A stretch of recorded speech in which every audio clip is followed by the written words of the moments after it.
الحلقة 10 من برنامج بسمة عمل.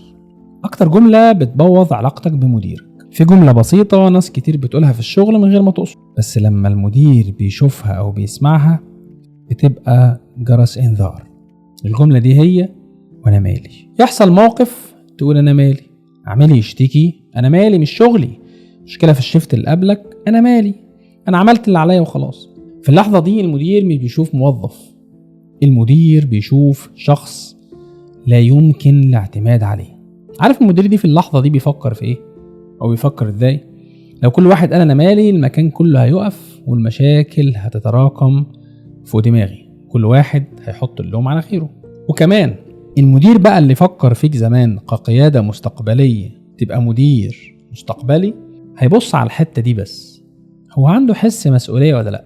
مرة حضرت موقف حصل، شركة دواء بتوصل شحنة لمكان والعميل اتضايق.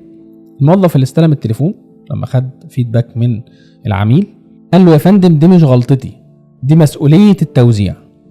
بس زميله اللي جنبه من غير ما حد يطلب منه استسمح زميله وطلب منه هو يرد، رفع السماعة وقال للعميل انا هتابع الموضوع بنفسي وهنحلها لحضرتك فورا. والفعل اتحلت. بعدها باسبوع اللي خد التليفون وقال انا هحلها اترقى، والتاني لسه بيقول انا مالي. خلي بالك هو ما ترقاش عشان خاطر الموقف ده، يعني طبيعي مش موقف خليني ارقي موظف، قد ما يكون هو فعلا على طول بيعمل كده وبيحل المشاكل وحلال المشاكل ويقدر يتحمل المسؤولية. وكان سبحان الله ممكن الكواليتي كان بيسمع المكالمة دي او كانوا محتاجين حد وترقى بسبب الموقف لان هو دايما بيعمل كده. الرسالة لحضرتك النهاردة، الجملة اللي بتقولها بعفوية ممكن تكون هي اللي بتقفل الباب اللي كنت مستني يفتح لك. نصيحة تطبقها، بدل ما تقول انا مالي جرب تقول انا هتصرف، خلينا اساعد، انا مش مسؤول مسؤولية مباشرة بس ممكن اتابع لو حابب، نفس الامور تمشي صح فهتأكد من كذا وكذا. فرق بسيط لكن التأثير كبير جدا.